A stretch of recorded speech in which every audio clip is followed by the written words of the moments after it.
Right, welcome back, Paddy. We're back for episode 2. Yeah. Episode 2. It's actually been 9 months since we last saw Has you. it? Yeah, Yeah. so it's not quite the year.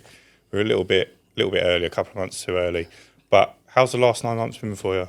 Yeah, it's been pretty good, thank you. Like we've grown a bit, we've consolidated a bit, and yeah, we've had some ups and downs. Like growth has been slower this year. What was kind of expected because we grew so much the year before. Mm-hmm. So you get to like a point where the ecosystem of what you're spending to how many canvases or selling just kind of starts to balance yourself out. So you have to work on new ways and solutions and how am I going to keep growing. And sometimes you have to let that churn rate hit. Like, because when you're pounding canvassing, eventually you get to a point where, hang on a minute, we need to know what we're going to lose. Yeah. To know how much we're losing and how much we need to spend to continue growing. Because you get into a bit of a bubble where I've got this much turnover, but part of it is actually not real turnover. It's just churn rate. It's fabricated, So, isn't it? Yeah. So you're trying to work out where we're actually standing and how much we've got compared to where we need to be. What was the growth like for this year? I'd say it's about 3.3 So million. it's still pretty with decent. that's with the franchises. So Yeah. the main account now is at 2.9 to 2.95. So really close to 3 million on the main account. What was our goal for the year? So we didn't quite get there.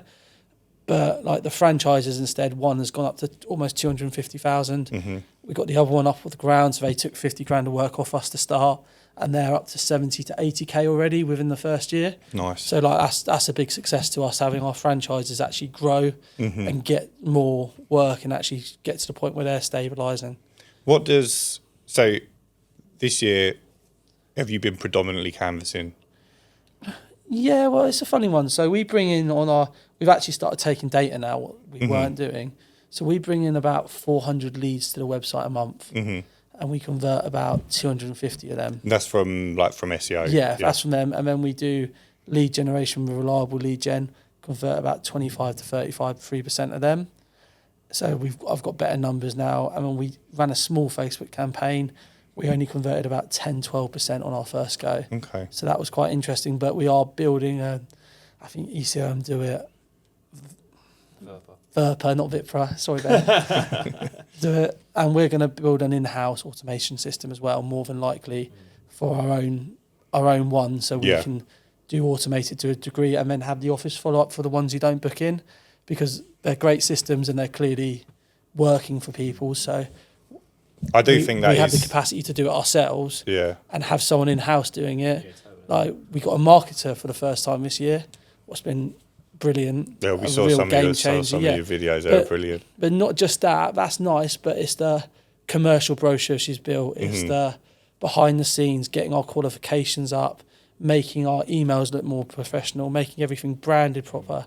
It just, and then the back end stuff. Like suddenly we're becoming more professional when we send our quotes out, whereas it's kind of like email, having proper signatures, little things you don't do. Yeah, just little she's just tick boxes. Tidying everything up and making us look like more of a company. We're going to do a full new website to build at the start of this year. So the old website's going to go, new website, taking quotes at the moment and building actually a more sustainable one for the future with a more integrated system. So we've got stuff we haven't done the last 7 years because we've been like canvas, build. And now we're like, right, built pretty well. Let's consolidate. Let's make everything clean and tidy before we go again. So yeah, much really more refined, sort of. Going back to your, sorry, mate, we've got so many questions. Yeah. Going back to when you said about the canvassing and the growth, etc. Yeah. As someone with very little skin in the game now, right? Yeah. 200 jobs, a bit more skin. Will there be a point where it's just going to run away from you? So will there be a point where you think, right, like our churn rate is X amount and like we have to spend so much money now going after new customers, we might as well just consolidate what we've got? Well, yeah, like we're kind of at the solution now where we've got the 6-7 canvases going out and we're growing slowly, so we're going to leave it like that. And then the idea is to make your business more secure, isn't it? So the next stage will be in-house. Can we build an in-house system to complement the out-house system? So we have our own canvassers going out every single day who will be able to get more 6 weekly work rather than 8 weekly, more 4 weekly work, less churn because they're in-house, so you can be more on top of them. So that's going to be one of our big goals for this year is can we get someone in-house, a real operator who can build a canvassing company from in-house, who are going to get paid exceptionally well for their services, and can we find... Happy New Year from Clean Marketing. We're kicking off 2026 after generating £1.5 million in recurring revenue for our clients last year.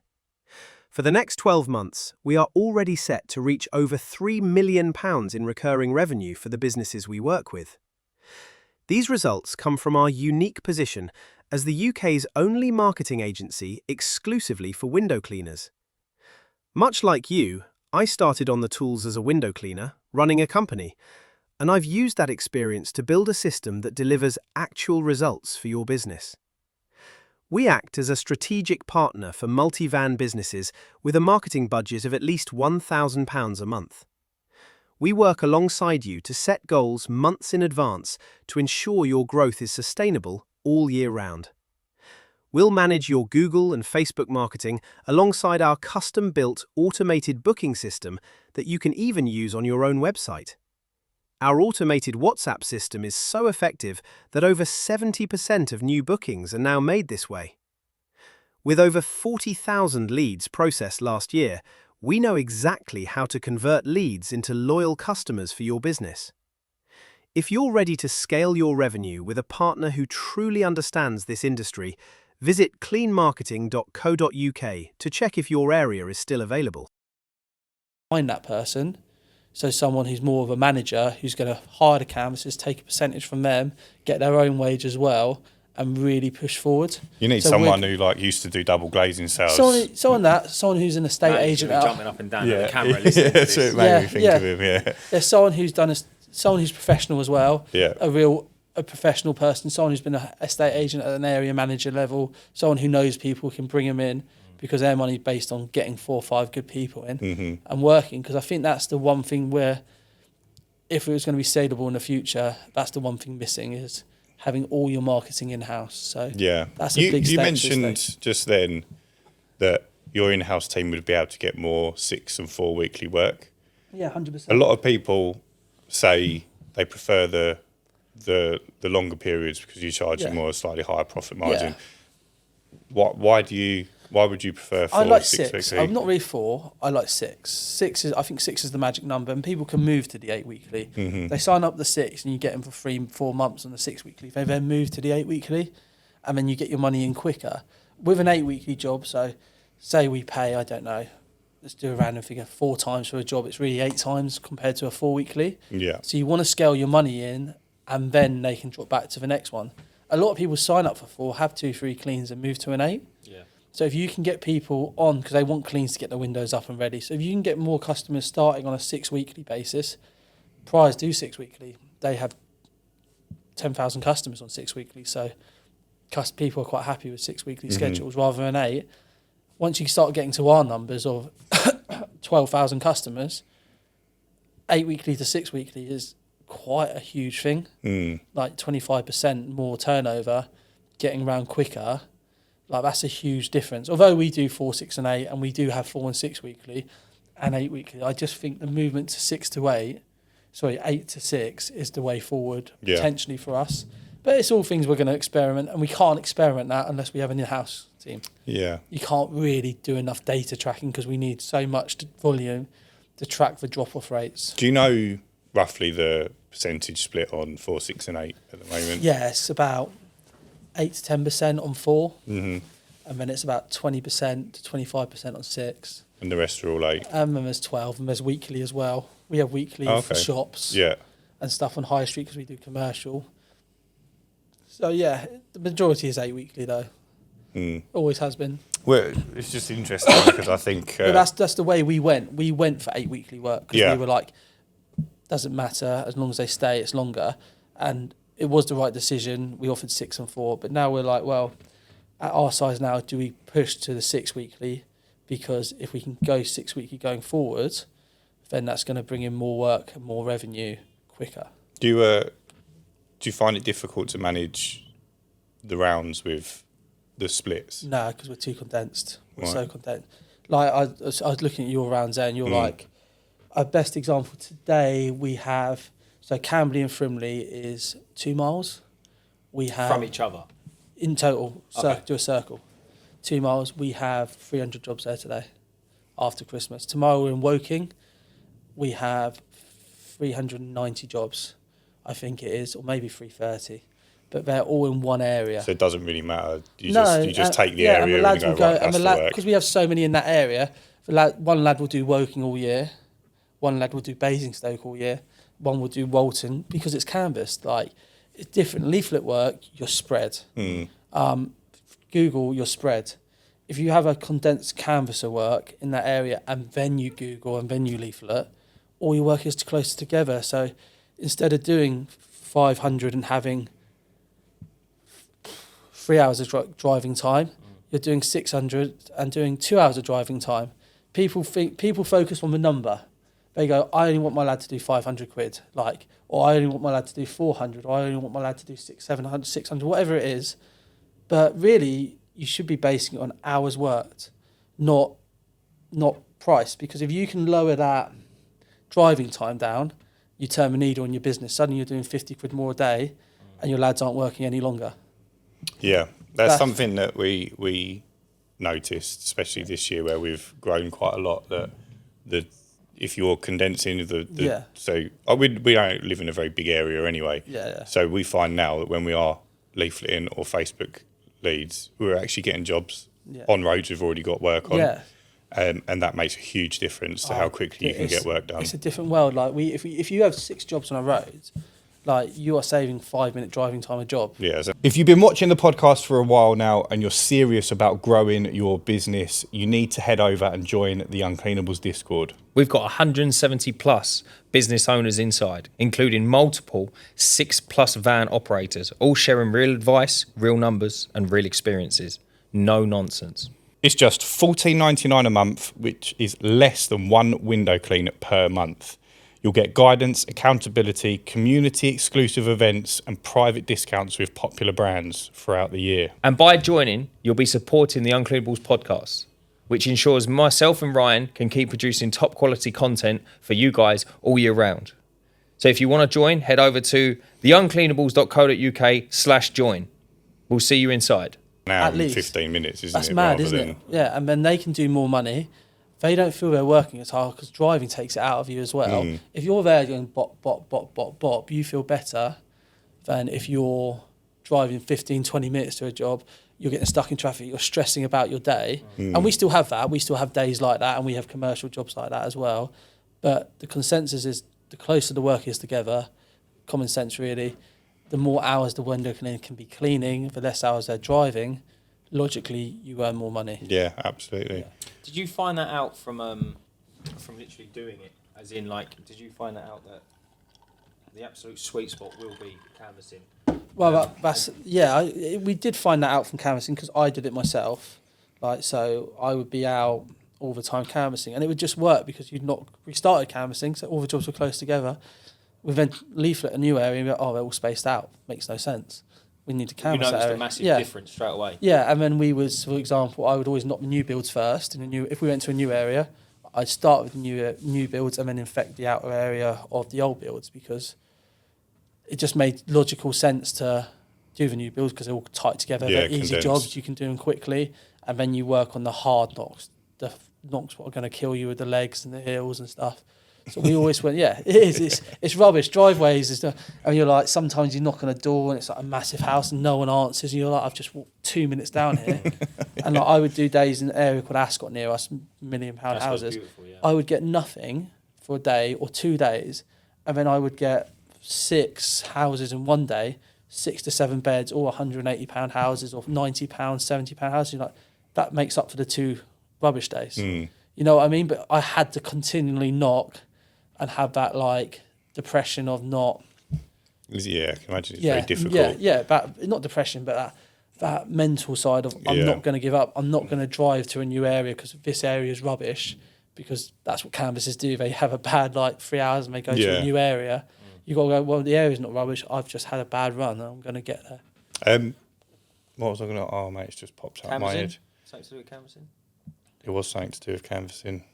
You're looking into my eyes there. I think that's what happened yeah. there. I lost myself. I saw you getting dazed. I Mate, lost stop myself. blushing. He's here, mate. He's here all day. Don't worry. Chill out. It'll come back to me. Carry on. No, the canvassing. So you're going to start bringing it in-house? I would like to bring some of it in-house and still use up because they're very good. Nothing's going to change for them. But I'd like to have it in-house as well because they're kind of at their limit of what they can produce for us. Like he's got his 6 guys out for us. I think that's where he's comfortable. So that means I have to find a solution. I can either go get more companies, and I don't think the standard's as good everywhere I've been, or I bring something in-house and then try and build it and customise it to what we want. It's going to be a pain in the arse. It's hard to find the right person. But when you find the right individual, he will build it, basically. You just have to find that right person rather than find 7, it's find 1. Do you think that's similar to bringing in window cleaners? I think it's harder. You just got to find, but you've got to find the right one. Yeah, you've got to find the right, it's the same one. I think it's just harder and there's more trust in terms of you've got to have that mental capacity to keep going. In terms of just dialing down on the numbers with these canvassers, if you don't mind. So you've got 6 or 7 going out full-time for you via another company? Yeah. And what's a good day look like with them? An average week is 125, 125 jobs. Between 6 6 of them, but some will be part-time there, and some will be good, and some won't turn up, and So you're not fussed with that side of it. We only pay for what we get, and then we pay a month after. So it's kind of like get what you want, we try it, and then we send all the ones back what are rubbish, and we don't pay for them. Yeah, you're getting 125. So it's like 500 jobs a month from the canvassers, roughly. Another 250 from the website, roughly on a good month, and then say like another 250 from other methods. I'd say less from other methods. So just 800, 900 jobs a month you're bringing That's in. what you would like, but then we probably lose. Yeah, what I say, that was my next question. What's the churn like on 500 about maybe 500 in the winter? You can't escape the churn. And then it drops, and you've got to remember we didn't have canvassers for 2 weeks over Christmas. Some weeks they might only get 80 or 70. Some weeks they might get 150. And then like there's stuff like that. But the churn rate, once you get to our size, it's just so much higher. Do you think the churn is higher for you because to get to where you've got to so quickly it is predominantly canvassing based? Do you think if you'd gone down a different route? I think the churn, I think we wouldn't have been able to grow like we've grown. Yeah. There's just not in the tight areas, like there's just no other way of doing it, and I haven't seen another way. Like you have the prize method, but they're everywhere. Yeah. Like in the south, and it's fantastic. It works, but it's just a different way of doing it. I think the thing is, I say we get 150, and that sounds great, but then you've got to remember 33% are dropping off before you start. And then probably another 20% are dropping off after the first clean. And then probably another higher. Yeah, probably. I'd say 30% before the first clean, 25, 30. Do you think that will change if you bring that in-house? 100%, yeah. Really? Yeah, because I think it's the ones what people... I think because what happens is I can't talk to those canvassers. I can't say, look... They want to sell as well, right? They're getting paid by their guy, and then he's taking it back off them. So if they're tight on a month, they're selling it thinking, I'll sell this week, I'll just push those last couple who aren't sure, and then I'll get my money anyway. Whereas in-house, it won't work like that. You'll get a better starting salary and more quality customer. I think that's why everyone has things in-house, isn't it? Yeah, quality. If I subcontract a window cleaner today, and I subcontracted 3 window cleaners, they wouldn't do as good a job as our window cleaners on our properties because they're not monitored. They'd probably speed. They might drive a bit quicker. Not everyone, but you know what I mean? Or they'd be too slow. They won't work to our standard and how we like things. They'll work to how they like to do things. Yeah. So if you have it in-house, they will conform to how you want to do things. And I think that's same with sales, office, everything. It's always good to go out. But if you get things in-house and you get it right, it should always function better. I think that is the biggest problem with canvassing using external companies, that their aim is to sell as many jobs as possible. It goes hand in hand in the Discord, doesn't it? As soon as they mention canvassers, everyone just brings up churn. It's just one of them things, isn't it? And I'd say we have the best. I would say we have the best canvassers, and I've got nothing against what they do. They do very well. But at the end of the day, we still want our own ones to go out with them, because if we want to continue to grow, I think he has a ceiling. He has his own window cleaning company as well, so he's doing his own stuff as well. So we have to secure that in our sense. Is it the southeast guy you're using? Yeah, down that way. Yeah. So the next sort of topic that we wanted to talk about today was, and we touched on it on the phone before you turned up a little bit, is the safety measures you've got in place for your guys at scale. So the one thing you mentioned to me on the phone was yesterday you just shut down. Yeah. There was no work that carried out. Below 0 or below 1. Yeah, below freezing. Zero and below we don't work. You just call it off. Yeah. What other sort of things have you put in place over the years that keep your guys Yeah, safe, keep the guys safe. but also protect you as a business from. So we have a domestic RAMs. So they all sign the RAMs to say they're going to observe the property before they go. They don't go on flat roofs if it's raining, really. If it's slippery, like a bit of rain's fine, but we don't get on flat roofs if it's slippery. We do toolbox talks on manhole covers, power lines, driving safely. We get our accreditations in health and safety, so we have all our domestic and commercial RAMs up to date. We have van checks every morning. They must check their van. It's a system online, so they tick every box, so we know that they've checked everything and they're comfortable going out and they're safe. And if it's red, we get it fixed when we can, or depending on if it's amber, red, how serious the thing is, it will get fixed. Do they take the vans home? They all take their So vans they've got home. to do that. So van check before they go out. So how do you know that they're not just ticking, or does it not matter because depends on time? Well, they become liable. Yeah. So if they're going to do that, like they all know, they become liable for any damage, any injury they cause, and anything going on in that van. So no one wants to take that risk because you're driving a ton of water. So, and if it's clicked too quickly, we can check and go in and go, hang on a minute. You've done that in 5 seconds. If they forget, we can chase it. We have the trackers in the vans. We're hot on trackers. No, we have no speeding in our company. We check the brake usage as well, and we use Flux. And I think we're in the account person who uses us. There's 40, and we're second at 97%. So that's fantastic. So it's working then. Yeah, That is a real great system you've got there, mate. Yeah. That's a real it system. takes time to build all these things, and you have to learn everything. And then from that, we have everyone has boots. Boots is something we've implemented today. Everyone has to wear their boots, work boots. Don't always do that, but that's something that's going to come in. I had to have a go at Elliot yesterday because he went to work in his trainers. Yeah, basically. It looks terrible, Well, doesn't it's not even that. It's just Safety. like it's cold, it's wet, it's slippery. Like, you can't be wearing trainers, man. It's something dangerous. we haven't really looked at, and something we're probably going to implement is boots in the cold. And then we're talking about trainer shoes, but work trainer shoes. Yeah, the ones we will purchase. Yeah. For every individual member of staff. That's something we've looked at. Then it's stuff like electric reels, signs in the vans for commercial work when we need them. Doing your regular meetings, we do a performance review every 12 weeks now, 12 to 16 weeks, where they come in and say their grievances, say what they're happy with. We say if they're doing brilliant, okay, get lost. No one gets to get lost. Everyone is up there with us at the moment because we've got a good team. But like, you know what I mean, or what you need to improve on. Yeah. So they go through that, and if you've underperformed, we then do recalls now for the customers. So we have a chart from 1st to 15th. We don't tell everyone where they are on the chart. We just tell them where they are, and if they win, if they're first, I think it's a £50 voucher. Second is £25 voucher a month, and that's reduced our recalls. And yeah, it's just making sure they understand that. So sorry, just to touch on that. That's so if I they ramble. get, that's all right. I am a rambler. Like, they get just called. goes through your brain, They spit get it called out. back. If they get called back to a job, Yeah. that's what you mean by recall. Yeah, recall. If they get called back for windows, missed a window, anything like that, and that's reduced our recalls like unbelievably. Yeah. Like, I can't describe how good that is. Something so simple. The £50 voucher. Well, no, just the ranking Just the ranking system, and then system, getting called in for a chat, and how can we improve this? Like this month, you've at bottom. What's gone wrong? Is there something we need, or are you struggling? What is it? And then we've had one guy go from bottom to first within 2 months.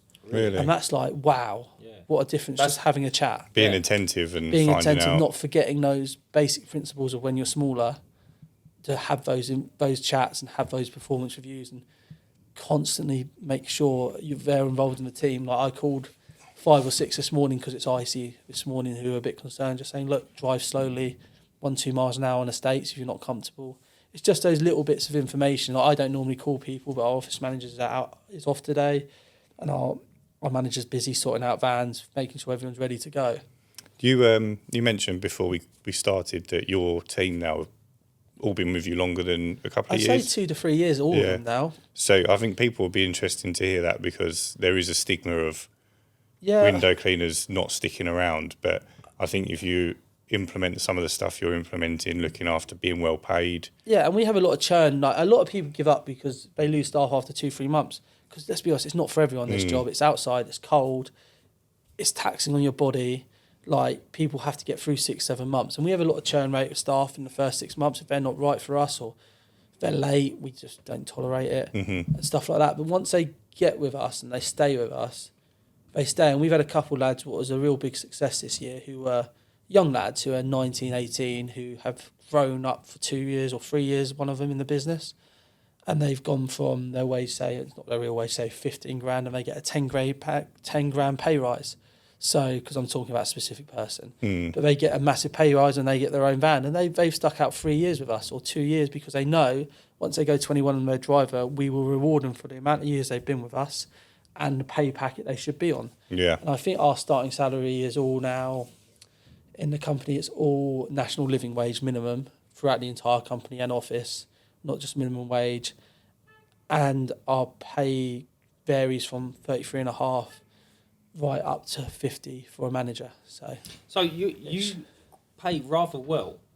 I'd say we almost do. above and beyond. Yeah. What you need to. So who or how did that system kind of come about? That everyone sat down and said, "Lads, we're going to pay people a little bit Well, more." that's my dad as well. Like he's always grafted. He's always a big believer in pay people properly. They deserve the right to live the way you can. Even from the start, we paid people probably more than we earned to start off with, because you should pay, and we increase the pay quickly, because if they do well, you want to keep them. Like, you don't want to lose people because you're not paying them enough, and then go find someone else. That's the worst thing that can happen. It probably costs you more money to find someone else. You find a good member of staff, like they're gold dust. Like, you reward them, you treat them, you make sure they're happy with what they're doing. Treat is probably the wrong word. Like, you just keep treating with respect, and you pay them well. And like, he's always been a big believer. We've always tried to pay above inflation on wages as well, so you get inflation, whatever the wage is, so they can continue to grow and live comfortably. Because sometimes you pay them, if you give them a pay rise below inflation, they're actually worse off, so they're not happy. Like, people don't talk about their wages or say, "Oh, I get paid well, I'm really happy," but it's their general day-to-day life where they feel comfortable doing what they want to do. And like, that's one thing we've always said, and we changed our pay from just giving people random pay rises to a pay structure, because people felt like, why am I not getting a pay rise? So now everyone knows on their birthday they get a pay rise. Oh, that's nice. That's a nice touch. Yeah, and what they have to do for that is they have to get 10 reviews. That's the within one thing. The year, yeah, within the year. Or this episode is sponsored by CleanLink. CleanLink poles are built for one thing above all else: rigidity. Less flex, more control, and less fatigue at height. They are designed for professional use and built to last, and that is why every pole comes with a 2-year guarantee. You also get a 60-day money-back guarantee. So at their cost, CleanLink will pay to have it collected, completely risk-free. Use the code Uncleanables WFP, all capitals, for 10% off at the checkout. Head over to cleanlink.co.uk, which is CLEALYNK.co.uk, to get your pole today. Most of them don't do it until 2 months before, and then they start doing it. But then it's like a little kickback to the business as well. Like, we call it a performance review bonus as well. Like, they get their pay rise because they. What if they don't get the 10 reviews? Everyone can get 10 reviews. Well, say they don't. What's the process? They have to wait until they get them. Right, but once they get them, that's when. Yeah, but everyone gets their 10 reviews. No one's not getting their 10 reviews from someone they clean. They might clean a family or friends' windows.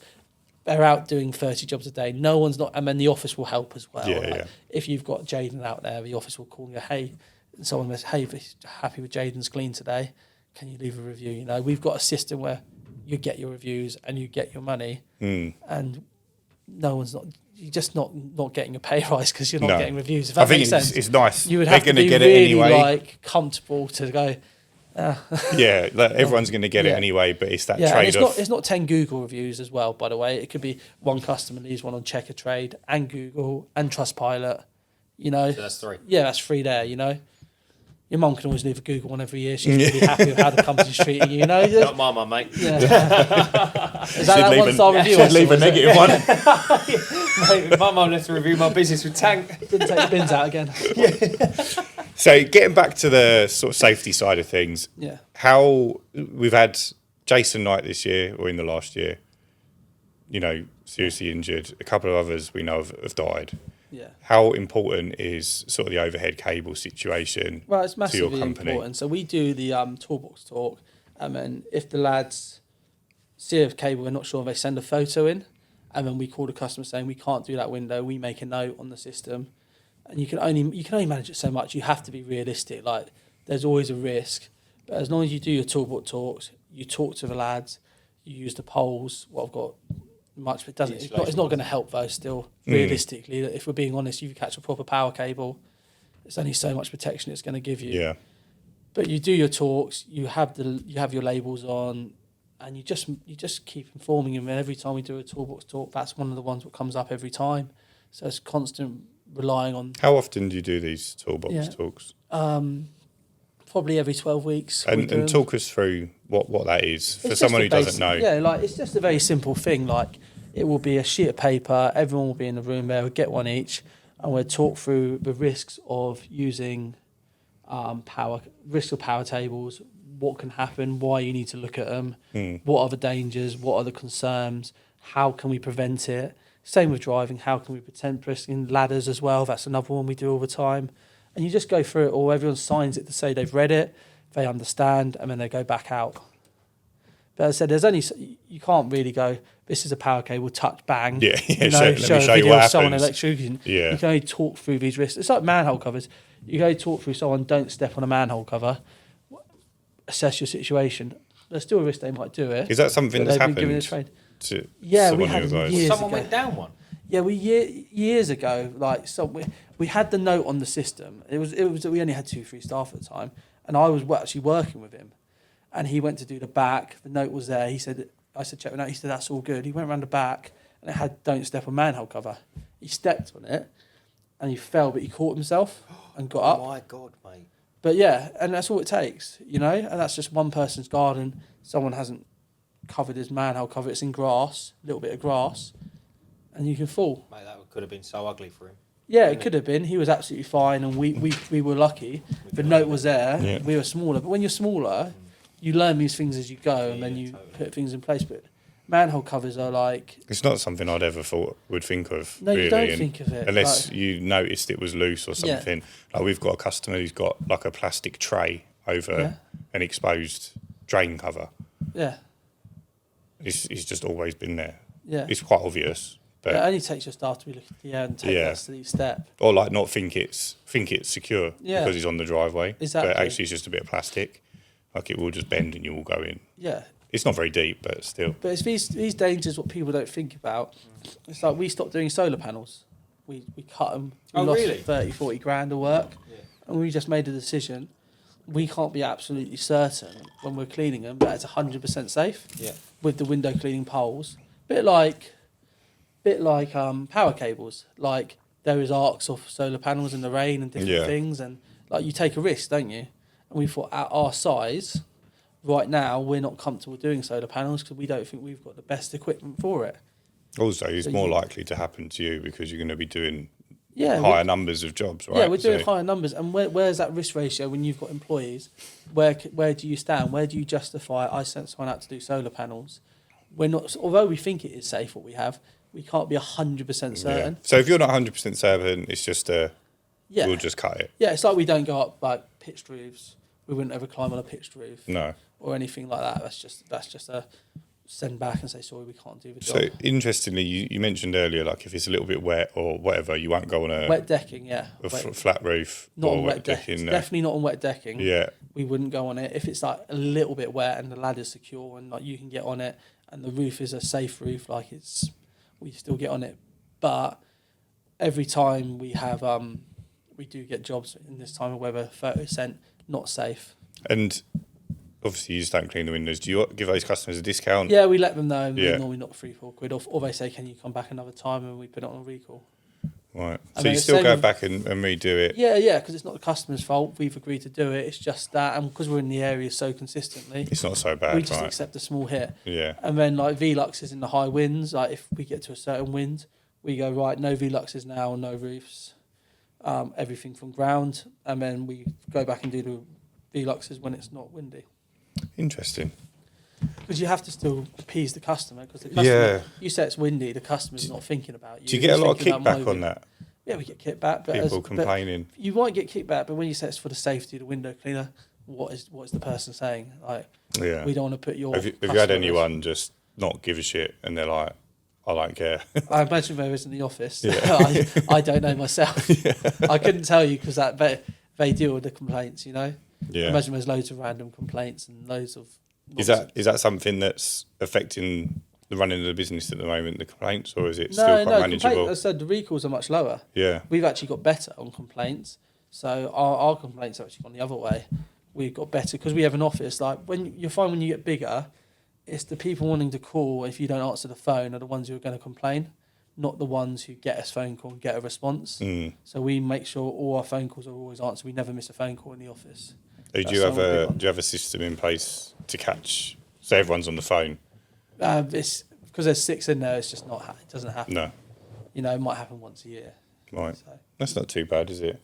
No. We can hear you now. Mate, I know. I just clocked it. It'll pick it up. It'll pick it up regardless. You picked up. You mentioned. I know we've got to all repeat ourselves now, but when we was downstairs, you mentioned a really cool thing about the hierarchy with the supervision. Yeah. We can just go over that again. So we have supervisors and then an operations manager out in the field. We then have supervisor in the office who's actually left, so we just have an office manager at the moment. But it means the lads who are working have someone to go to. Yep. So you go to a supervisor for minimal, you then go to the office manager or your operations manager if you have a big complaint. It just means it's all kept in-house. It's not going to us, and then there's that separation. I think I discussed it a little bit last time with the separation. But I think it's important that the business operates on a day-to-day business without us dealing with the nitty-gritty, the emotional stuff and the moaning and stuff, because it eats away at you. If people are moaning in your company and you hear every single moan, it annoys you, whereas if it's kept in-house, most grumbles and moans aren't big moans. People are just frustrated just with their day. moaning, People like a moan. Some people are just natural moaners, some people are positive. But like the general gist is when we have our performance reviews, when we have our team meetings, we find out where everyone's at, and they're almost all positive. So is it a case of like, let's say a cleaner goes out, and then let's say you've got a supervisor who's out on the glass as well. Yeah. So if something was to go wrong, very minimal, they know not to call you. They know to call the supervisor. They would never call us. No, they would always call the supervisor or Tom. And then is Tom the manager? Manager, yeah. So then when does Tom call you? Tom would call us, or Tracy, our office manager as well, Right. would call us if there was something like someone's driven into a building again, you know, something serious. Or something serious. Someone's going home injured, or Right. some's gone. So home not like sick. a pump's broken. Nothing. No, pump, nothing like to be that. fair, pump's broken. Luke, so it's me, my dad, and Luke. Luke, just same as us two. He does all the operations. So if there's a pump broken, Tom would send them to Luke. Luke would fix it, and he'd send them back on the road. So he does all. He basically keeps that fleet running, so we don't have to go to a mechanic. Was fantastic savings, and like he does all the operations on the day to day with the lads on the glass as well. So he's kind of runs. So how we structure it is Luke runs the operations on the day to day, then he has Tom who speaks to Luke. Mm-hmm. Then you have me who does all the sales, growth, all that kind of stuff. How do we vision to move forwards? And then you have my dad who basically does the worksheets, buys all the stuff we need buying. Luke does that as well and keeps all the day-to-day running. And he's kind of like, if there's a real problem, everyone will probably go to him first because he was there first, you know, and he's older than us, so we all trust him. We all trust him to make a good gut decision most of the time. So he will make a good gut decision, and then we will follow that lead. And then we have Tracy and Tom in the office. Tracy in the office, Tom and the operations, and they're just the best managers you could have. And you can't trust them if they make a decision on a day-to-day basis. 9 times out of 10, we're following what they say because they hear it, they know what's going on.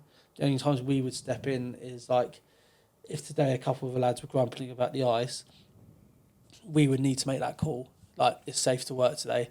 Drive slowly, use your common sense. Tom wouldn't make that decision because that will fall back on us making that decision. So we would make that decision. Yeah. Or if there's a job, let me think about a job we've done.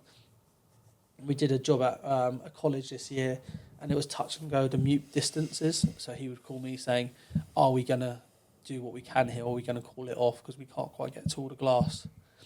Stuff like, are we going to take that risk? What was, sorry, you've lost me. What was the risk? It was, if we don't complete the whole job, are they going to pay us? Right, so there was some windows that are just a little bit out of reach. I would make the phone call to the client, estates manager. Yeah. I would say, look, this is where we're at. You need to make a decision. There's 6 windows out of 700 we can't reach. I need something confirming you're going to pay us for this job anyway. How'd that work out? I can imagine. Yeah, they paid for us, yeah. We have a contract for all the colleges, so it's one of the 7 we do, so it's a good relationship, so that was okay. What did they get those 6? Did you manage to get them cleaned elsewhere? Just left them this year, and when we'll hire a bigger mute next year. Out of It's curiosity. probably a misjudgment from us. Yeah. And also they didn't clear out one of the sides, so if they cleared out the other side like we requested, we probably would have got to those windows. But they hadn't cleared out, and then they'd added the shelter since when we quoted it. So it's little things like that we should have rechecked the site. Yeah. We assumed they weren't going to build a massive smoking shelter next to where the windows were to clean. So it's just one of those things, you know. Sometimes things just happen, don't they? Yeah. Knowing what you know now about commercial, and you said about the colleges and whatnot, so there's a few people in the industry don't bother with commercial. Yeah, I think they're wrong. Like, do you think? Yeah, 100%. Like, I think as long as you do it properly, like a lot of our commercial, if it's their first time, they pay us up front.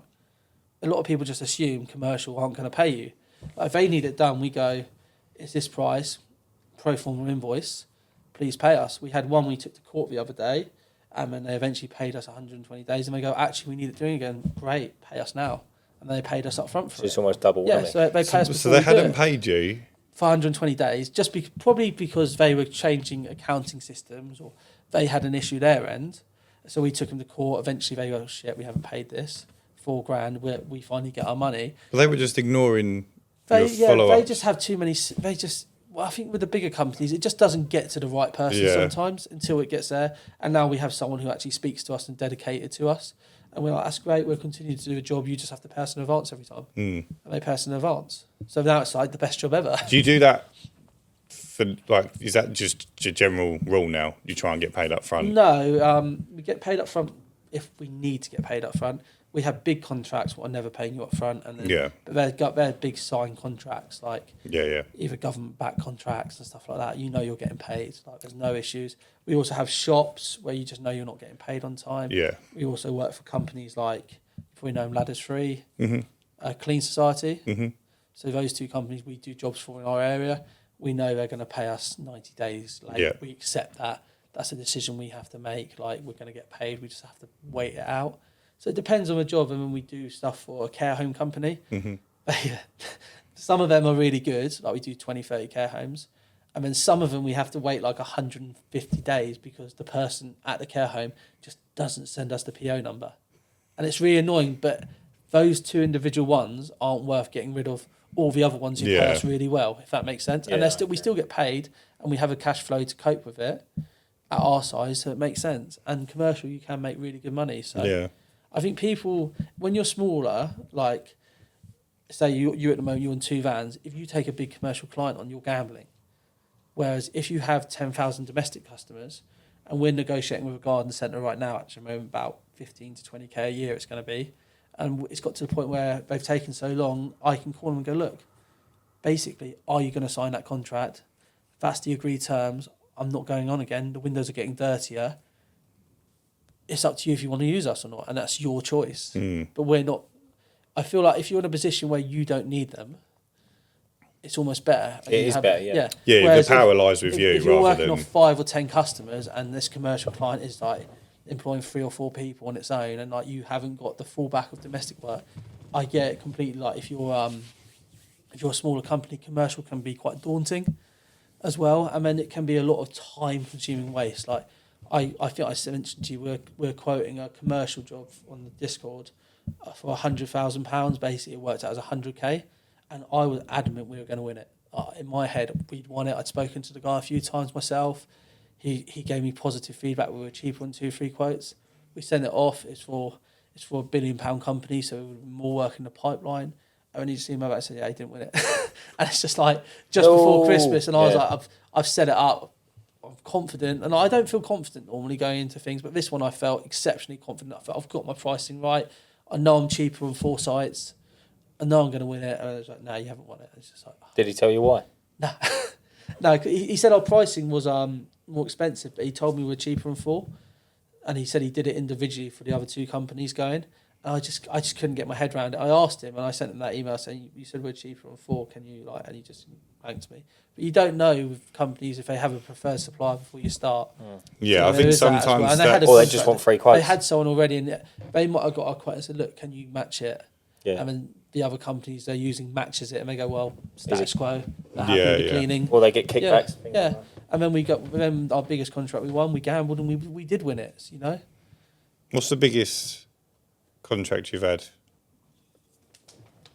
Might have asked you this first time round. Biggest one we have is close to 500,000. Yeah. What does that entail? A lot of stuff. And then biggest job we're tendering for now hasn't finished. I reckon it's going to be about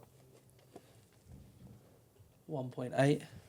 So when that would change our business completely. Yeah, massively. But that doesn't start for a long time, and that's early. I won't give names because obviously. No. So this £500,000 contract you've got, that's like a yearly maintenance thing? Is that ongoing now? 5 years. So it's 100k a year, or is it 500k a year? Like the 500k a year. 500k a year. 400k. So there's a fair bit of work. Yeah. How do you manage that? Do you take 10 guys off the windows to do what you need to do? We hire 2 people in March basically Right. to manage it, and we fall a little bit behind after the summer, and we chase it back up.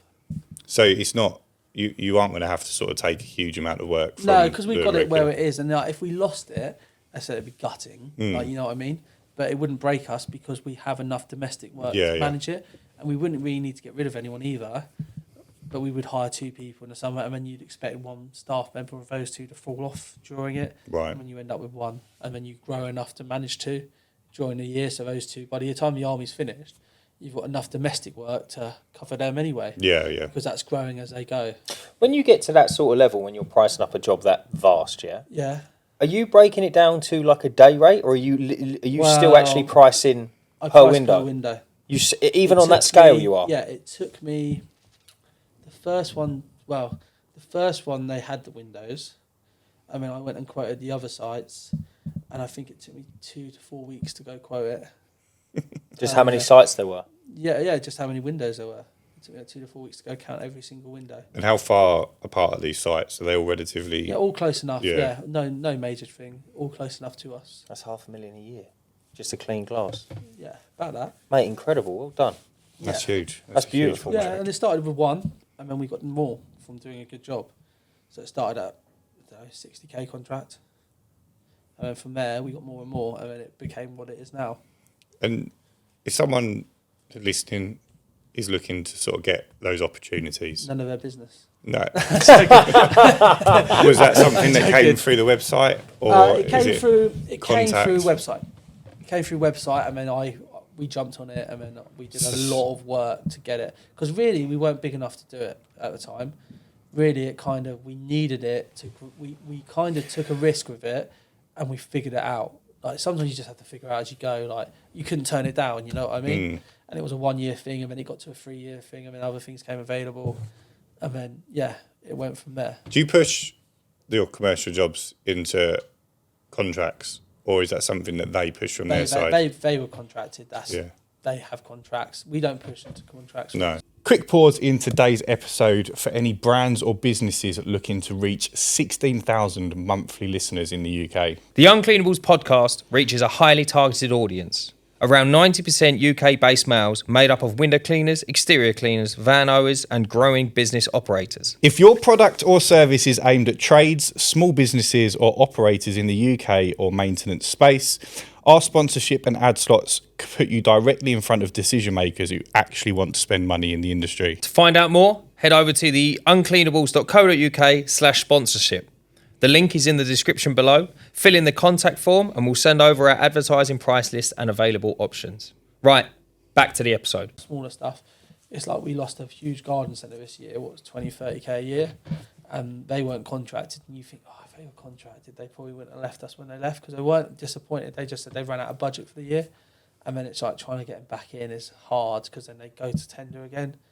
So, like, sometimes you wish you had a contract, because that wouldn't have ended till the end of the year, and then they get a new budget anyway. So in hindsight, do you think going forward, there's something that you would... If you can, but then they might not have signed a contract. There's all ifs and buts, isn't there, to that? Who raises contracts? Is it you would raise it to them, or they would raise it to you? They would raise it to us, the bigger ones, Yeah. like the larger things, and then the smaller ones you could raise to them. Yeah. But And try and get them. yeah. Do you have some sort of negotiating power on that? So if they say, right, we've gone with you, we're going to do a year, Yeah. and at the end of that year, they go, right, here's another year, and you go, well, look, we've got X, Y, Z going on. We need you to do 2 years or 3 years. Is that something that you could negotiate on? You could, and if you're in a strong enough position on that specific contract, you could. But a lot of commercial just stays with you anyway, unless a manager. The reason commercial changes realistically, like it's a new manager comes in at the head and he wants to shake it up, or someone looks a financial bursar comes in and goes, "Whoa, why is this contract gone up by 10% for 10 years? Like something's wrong here." And then they come in and they want more quotes. Most stuff like schools, facility management companies, don't change. The ones that change are the ones with contracts because the contract ends. Yeah. And then they go back to tender. So That's a good point, to be fair. it's like, what do you want? Do you want that security? No, I've got it for 2 years, or do you want that? They're not going to think about it for 10 years. You know, So and once it becomes status quo, you hear a lot of people go, "Oh, I've had my commercial cleaner for 25 years. Like he's been coming, and he's never had a contract. He's just been been reliable, and turned up." Yeah, stayed out of sight and out of mind. Yeah, if I have a contract every year, that financial burst is looking at it going, do I get 3 quotes again this year? Yeah, we can cut a little bit off his contract. Yeah, we can save a bit of money here. That makes complete sense, doesn't it? It does now when you said it about the contract. They're not normally big enough. However, when you're talking the big ones, you want a contract, but the big ones normally come with a contract. To pay wise with the big ones, do you take a deposit? Is it normally scheduled sort of payment at? It's normally scheduled payment. Yeah. It's like, and they're very good payers, so we don't.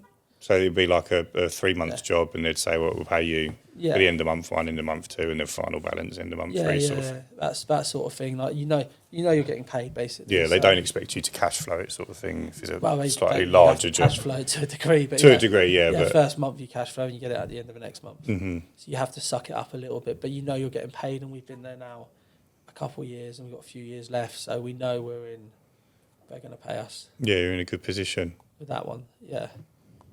I said it could change. We could lose that in a dime. Something could happen, you know. Yeah. And we couldn't really fight it. Contracts are like worth a. That's the only thing I worry about with. There'd be a break clause in there somewhere what we haven't read. But it's always like if they haven't got the money to do it, then like who are you keeping on the hook? Yeah, that's what I mean. Well. And if companies liquidate as well, like what you got, you just have to accept it. But if you've got your regular domestic work, and you're earning enough on it, and you're making enough margin on it, when something falls through, you're like, I'm not just running the red line every month. I'm making enough margin on my domestic, whereas I can cover that drop off space. So there's that stuff, and like, yeah. And as I said, I speak to loads of people like you guys do, and I've been in the Discord and stuff. And this year, I suppose so many people message me now that I think we're actually going to do a consultancy thing later in the year. Yeah. Yeah, for the first time, but I think we're going to do it differently. We're going to do it like they get our franchise documents. They get like a day doing stuff with me. They get time with our marketer. They actually go out in a physical van with one of our guys and see the operations. Excellent, mate. So we do it because people have said, I've had quite a lot of people say, "Can I come down for the day?" And I'm like, well, if I give you a day of time, it's a lot, and I don't know what you'll get out of it. Just chatting to me, you need a full scope of the business. So I would need to take people. What sort of person would benefit from, like, what position would someone be in to benefit from that with you? It depends where you are, because we run franchises. So someone looking to potentially start a franchisee, rather than going to a company which is going to charge you 12 grand. Mm-hmm. We already have the contracts, so you're getting that contract. Well, we spent 12 grand on, or 8.5 grand at the time, because we were learning and we wanted it airtight. So it could be that. It could be a person who's on 2, 3, 4 vans and like, how do I grow from here? How do I get the processes correct? Any processes? It could be someone who's like, I want to talk to your SEO person, your marketeer. Like, how do I improve my branding and push my commercial brochures? Because a commercial brochure is £1,000 on its own. So having that specialised sort of person there saying, hey, you can do this. This is your template. This is our one here. What colours do you want? What sort of stuff? Here's half a day. Sorry, of that. Pat, can I just interject? Yeah. What do you mean the commercial brochures £1,000. What is in to get one if made you're and going to get designed? it printed and made and Pardon signed me, yeah. from a graphic designer and content built properly, we've gone through the process now. You're talking minimum £1,000. Right, okay. So and it's quite a chunky old. It's not massive. They're 16, 20 12, pages? They're 12 pages because Right. that's what you can print properly. That's what we were told. Yeah. So that's how we go. But it depends where you are, because we could really, in theory, even like a 7 to 10 van company, we've gone to the next stage. I think it'd be good for someone who's looking to implement the safety aspects and that's another part, and the culture into the business that you've got. Yeah, So I think 100%. that, hands down, is the reason But that's you've because kept you're staff. learning a lot about that. Like the other people learned would take away a little bit more from somewhere else, say. Yeah, potentially. But I think if you've made it to 7 to 10 vans, you're doing something right. We speak to a lot of people that have got multiple vans, Yeah. but they're still only doing 450 days. Yeah. Staff can't do any more. There's no culture in the business. They're having issues with There's always a reason staff can't do churn. more. You know, they don't pay them enough, and they just have all these issues. And I think that's a sticking point for a lot of people. Yeah, I agree. They can't move to the next van because there's not enough profit margin and they haven't got enough stability in the staffing.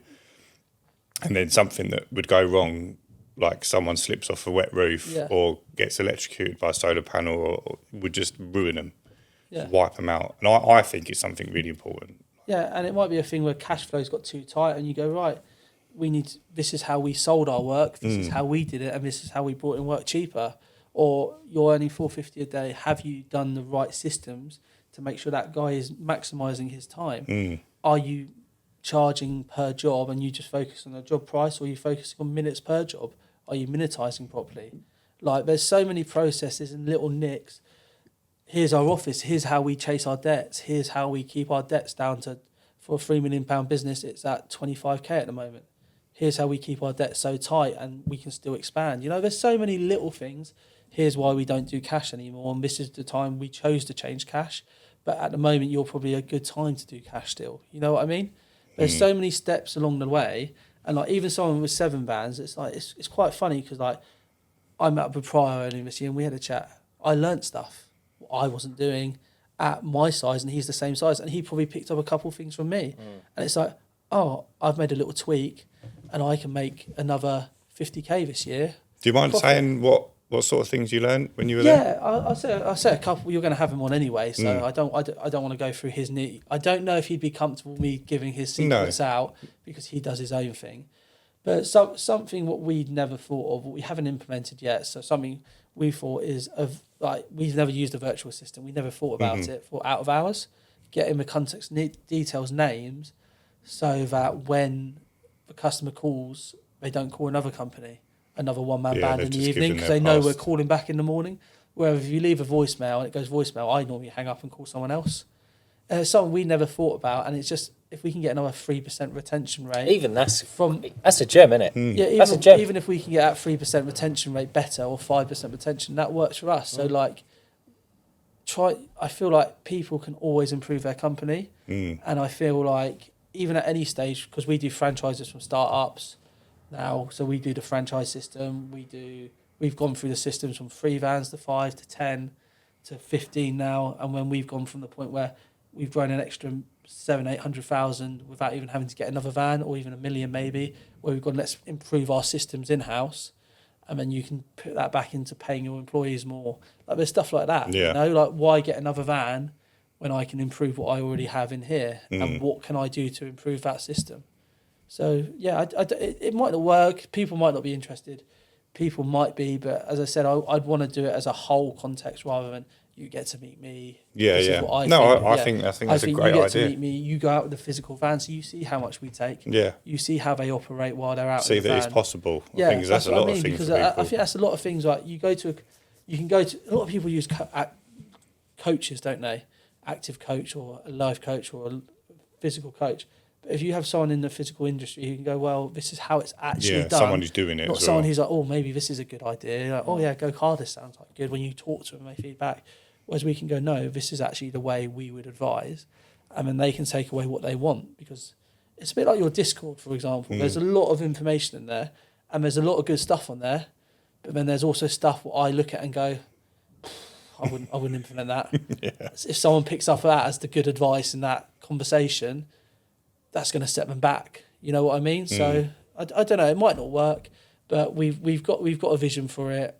I want to implement it this year. Some point this year, yeah. Yeah, probably by March. I want to start sending. Let us know when you're ready, and we'll tell the people on the podcast. Yeah, I will do. Yeah, and then people can, if they want to call up and inquire, we've got to work out pricing and stuff because it's going to be 2 to 3 days, not just a 1 day turn up. It's going to be because it takes too long. Yeah, you want to make sure they get the value. The more people ask to come down, I just thought, and I've had chats with people on the phone. Like you help them a little bit, and then you're like, I want to fix it now. Yeah. Not even fix it.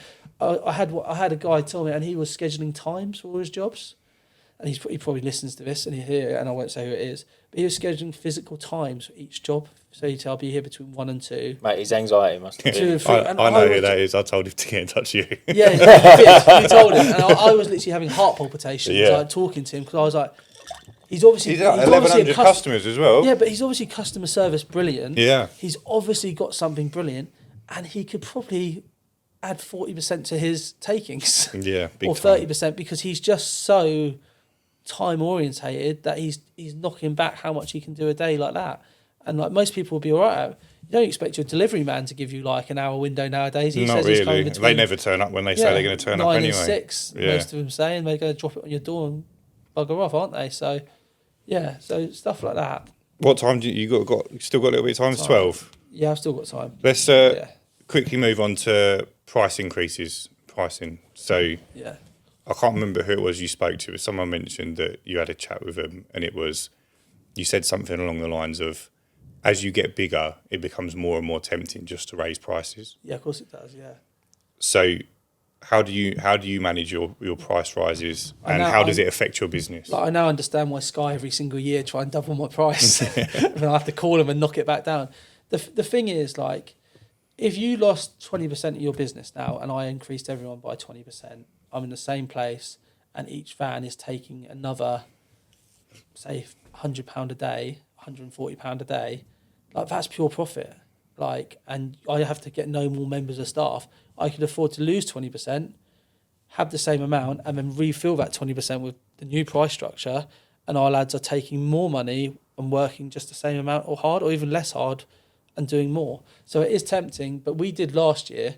We actually went the other way for the first time. We sent everyone a message saying, because who've been with us for 3 years, because you've been so loyal for 3-4 years, we're not going to raise your prices this year. Everything happening, thank you very much. And then this year they get a price rise. So do you normally do a yearly price rise? Normally do a yearly. What does that look like? Only if they've been with us longer than a year. Right. And normally it's 10%. We go 10% for roughly 10%. And roughly what are you losing when you do that? It's hard to judge because like they drop off. That must be a mental day. Do you do it all in one go? Or do you do it in stages? You can't do it in one no, day. I was going to imagine the response. And they've got to update all the prices on the system and make sure it's absolutely perfect. Yeah.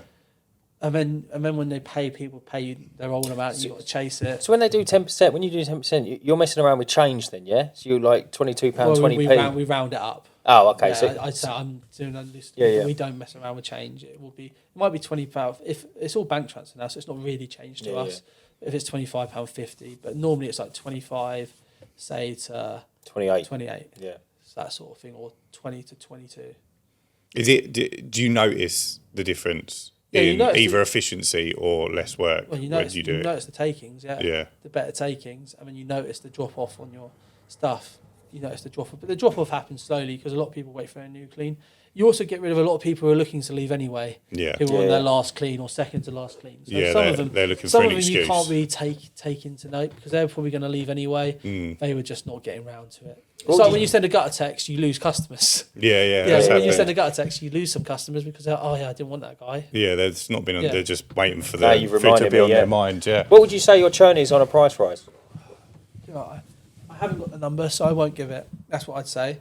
But I wouldn't say we lose more than 10 to 15% max. Do you think I think it's probably less than that. I'm probably over-egging it. You come out better off? We come out better off, almost always. So it might be 7%, 5%. There is the interesting caveat, but some jobs started at £20 now, and they're now like £35.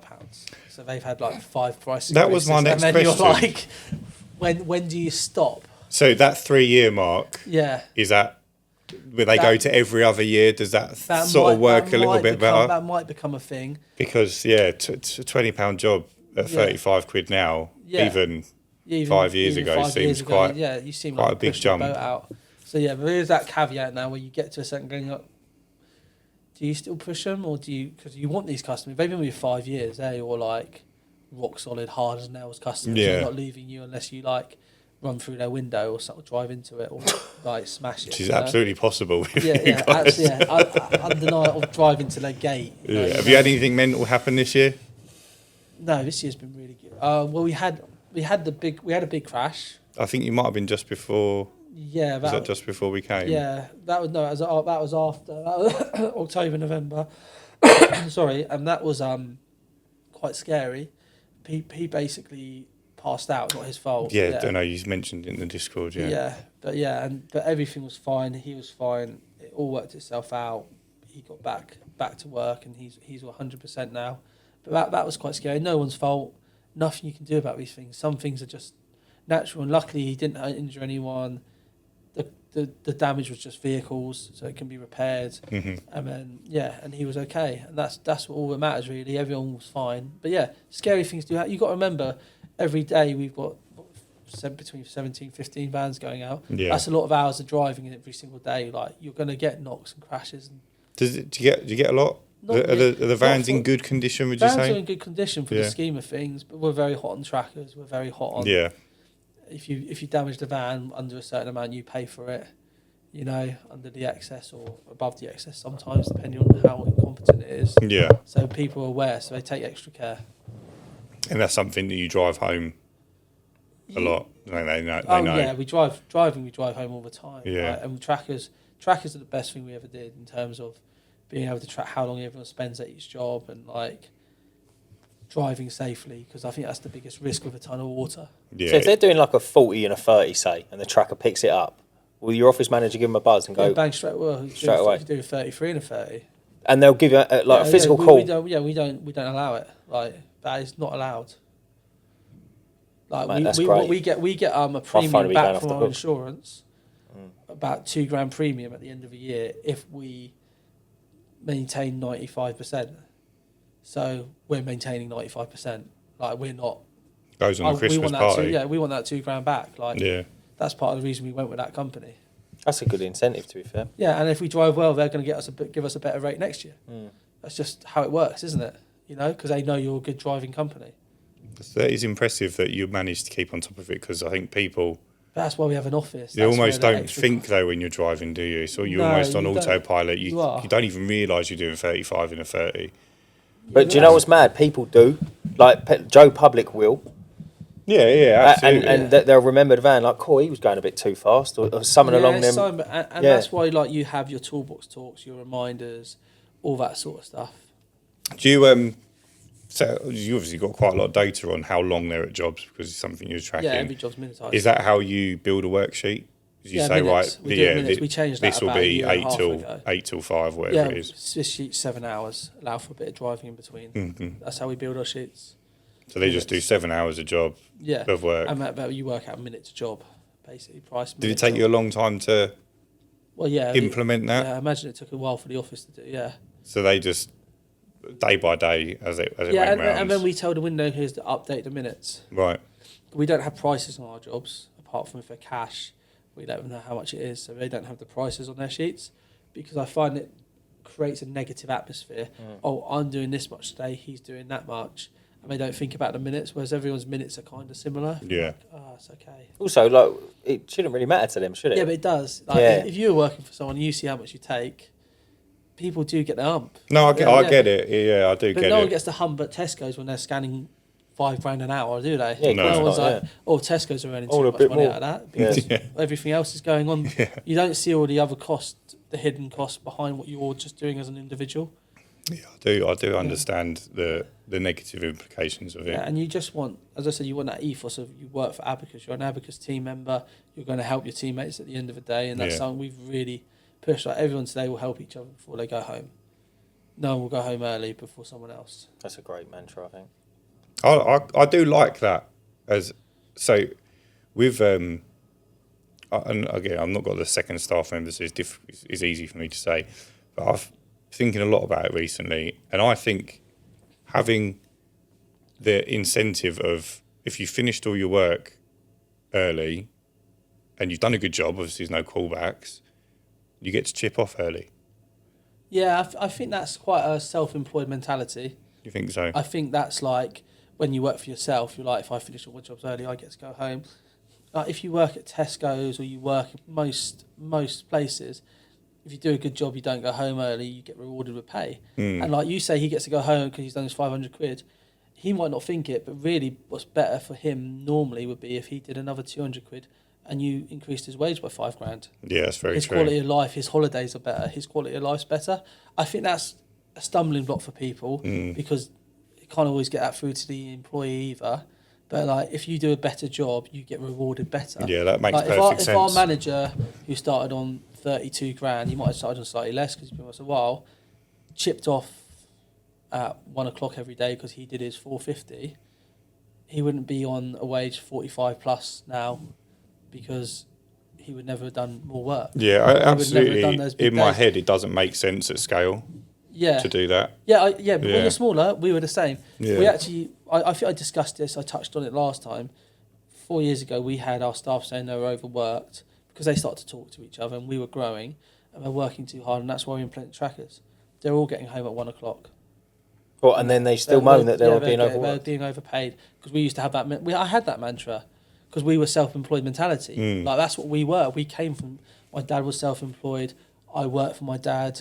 Luke was self-employed mentality. My brother-in-law. We had like all three of us had a self-employed mentality. So it's like you finish a day, you go home, and we had to change our mentality to match the growth of the size of the business because they were all complaining, and it did you deal with that? Company. Huh? We added trackers. But then, so they've all... we came down hard. They've all complained and said that they're being overworked, and you've all just pulled them up and said, lads, you're all home at 1 o'clock. We didn't know. So we and our office manager wasn't overly happy as well. She was having doubts about it, and like the whole company had a bad vibe about it. Like these are problems what can go on because you don't know what you're doing when you're growing on your own. You have no advice. So we ended up getting trackers. And then from the trackers, we ended up monitoring when they were getting home. Some were getting home at 11 and they were rushing through their jobs. Some were getting home at 1. Some were getting home at 12. Some were getting home at later because they were working and doing what they should be doing a bit more. And then we realised, well, they're getting through at this time. We can get them to do more work. We know they're not being overworked. We can call them in. We can make them do their jobs. We can check their trackers on what they're actually doing in the day. And we just came down hard and we were like, look, the company's changing. You either get on board with what we're doing now or you get off board. And then we lost 3 of them over the year. 2 got on board and one's a supervisor now. And if you told me 3 years ago if he'd still be here, I wouldn't have known because he's a great lad. Really like him. Like he's been with us, one of our longest members of staff. But he turned it round and he got on board and he had that brain set where, no, actually, I can do it. I can get better. He's become a supervisor now, and like as I said, so happy to have him because he has the respect of the other younger lads because he's just one of those people. Like people will go to him, and like he's a brilliant member of staff now. So yeah, it does make perfect sense. It was a big thing. That way. It could have broke the company in a way because negativity, and now we go, no, that's not how it works. Like we ask you to do it, you do it. And the reason you do it is because everyone chips in, everyone helps each other. Some days someone might get home early because they're in Newbury and they're not getting over to Walton to help someone, and you still have that stuff. But the ethos is a big thing, and it took a lot to get that ethos. What's the rough times they're working? Pat? Well, winter at the moment, you're talking 4, aren't you? 8 to 4 right now. Summer, you're talking 7:15 to 4:30 on average, I'd say. Oh, so they're quite long days. Yeah, they work long days. Some days, but I do say that a caveat is some days they will finish at 3, some days they finish at 4. But I call that their standard day. They're quite long days, really, yeah, aren't they are, but no one works above 40 hours a week. So if you actually break it down, so yeah. There's do you do weekends? We have 48 hours in our contract, and over a 17-week period, no one works above 40 hours. We've never had it. So that gives you an indicator. Although I say it's 7:15 to 4:30, There is the 3 o'clock finishes. There is the, if they do a big commercial job, our commercial jobs in the summer, they all finish at 2. So they're home at 2, they start at 7:30, finish at 2. So there's those caveats to the whole process as well. Do they do weekends? Only if they want overtime. Is that something that we have in the contract 4 weekends a year? Yeah. And we might enforce 2. And that's just if you've got to catch up. You've got to catch up. Or we have a big commercial job and they have to have it. We have one. All the supervisors, it's in their contract mandatory, the Saturdays if we need them, and the manager, and then the staff is, we can call them for 2 or maybe 4 a year. I don't know. I can't remember the contract. So you're assuming if you've got that sort of commercial work like that, Sundays might also need to be done sometimes. How do you work that? I never had to do a Sunday. No. But our managers would do it, and we had one for a company this year where it was actually 5 to 10.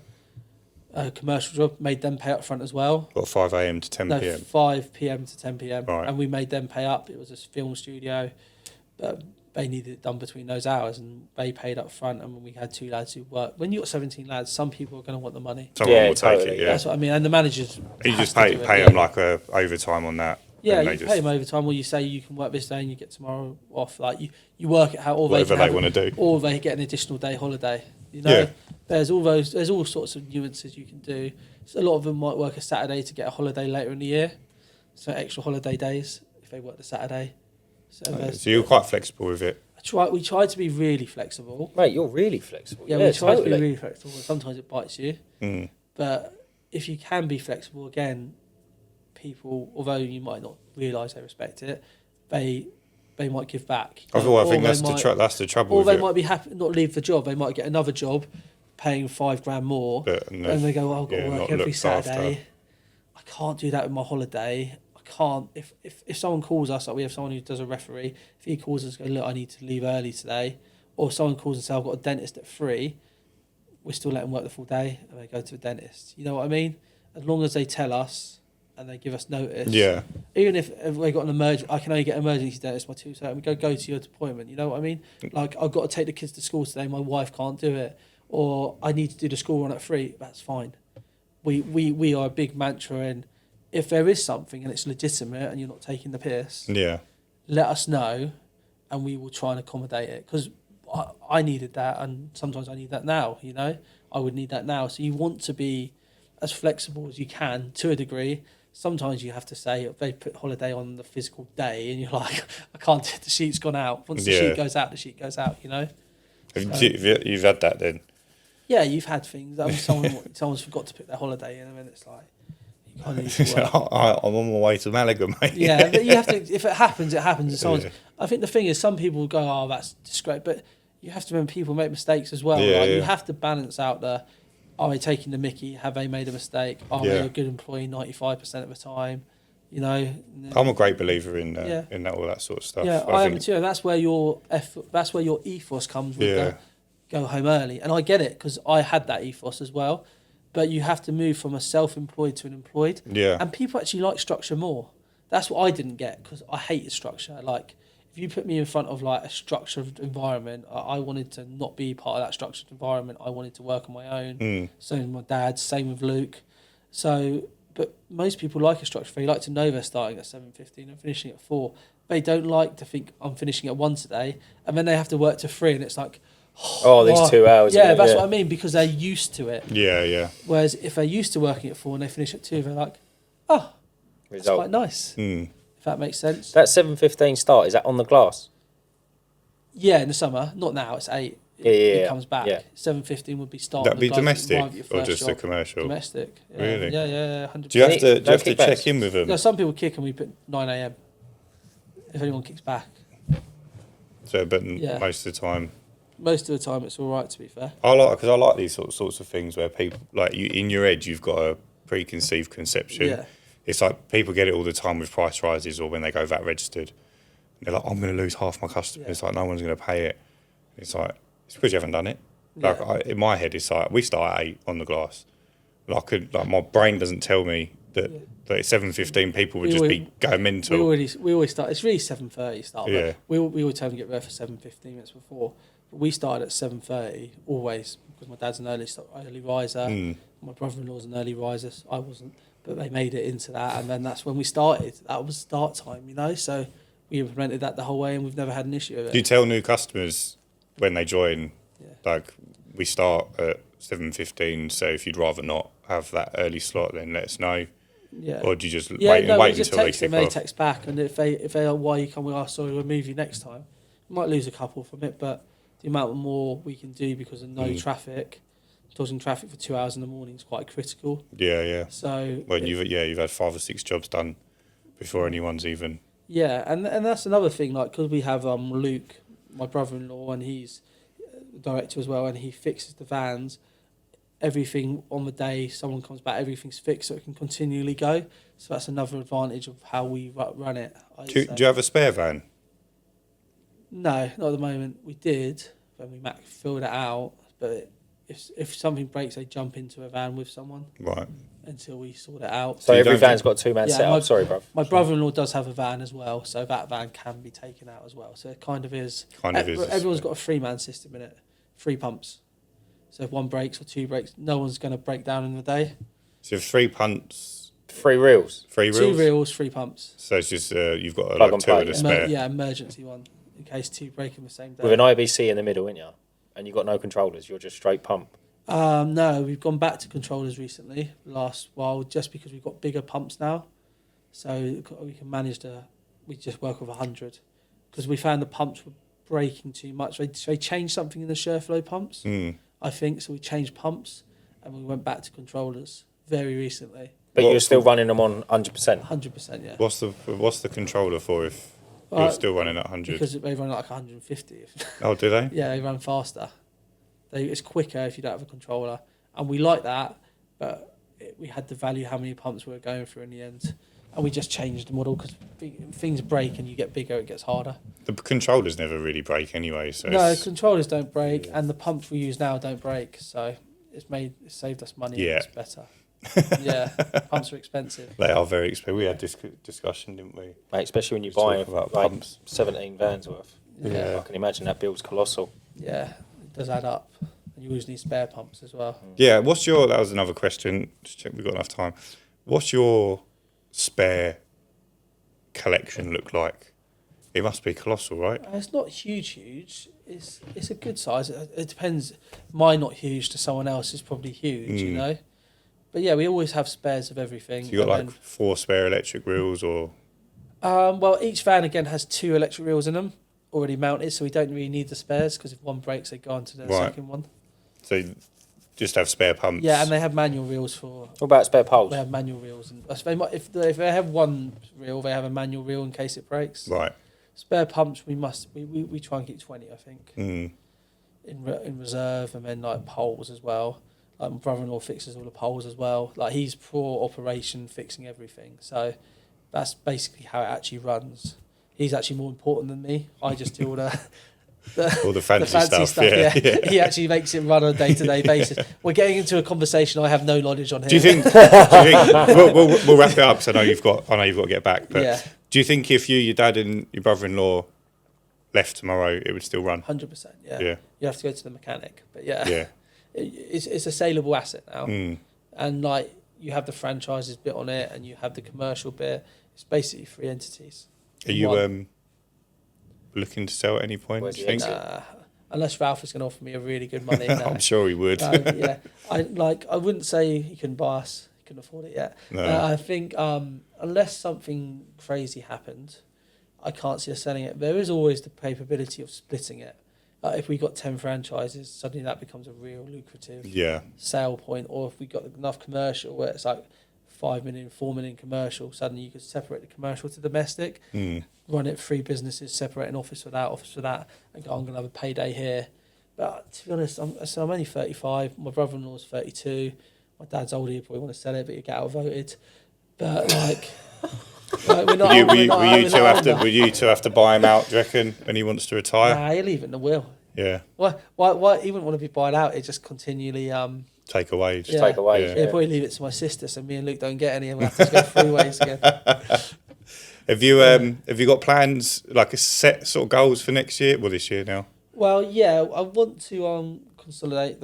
The canvassing's a big thing on my mind. The website rebuild's a big thing. Setting up the consultancy is going to be a big thing. Whether that works or not, I don't know, but we're going to try it. I want to consolidate massively this year.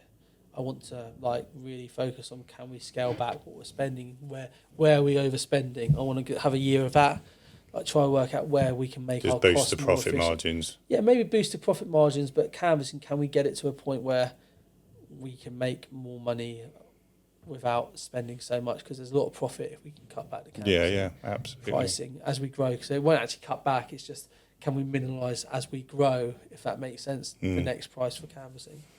Well, we'll wrap it up because I know you've got to get back. But appreciate it. We'll touch base again next year. Yeah, definitely. See where you got to with your plans for this year. You'll let us know once your mentorship is up and running. Yeah, definitely. And we'll let the people know. I'm sure you'll get a few. I'm sure you'll be updated with inquiries. So make sure you tell us the price before everyone messages you, wasting your time. Yeah, I will. But appreciate you coming down today. I know it's been. Cheers, Pat. It's not a short drive. But nice you got anything you want to add before we go? No, just thank you for having me. No, we I'm glad it's appreciate doing it. so well. And Thank you. Yeah, I will pay the £15. It's a bit tight. We've got it on camera. We've got it on camera. Everyone can stop sweating now.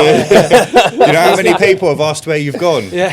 We've had to play it cool. I've actually setting up my own Discord. Yeah. We've had to play it cool. Like, no. He's just busy. He's fine. He's coming back. Forget about it. But He's coming back. I keep thinking I need to do it, so I will be doing it in the next few days. Perfect. I'll be back there. Now you know the answer to this. You know how we see us out, don't you? Stay cleaning. Yeah. Here we go. Ready.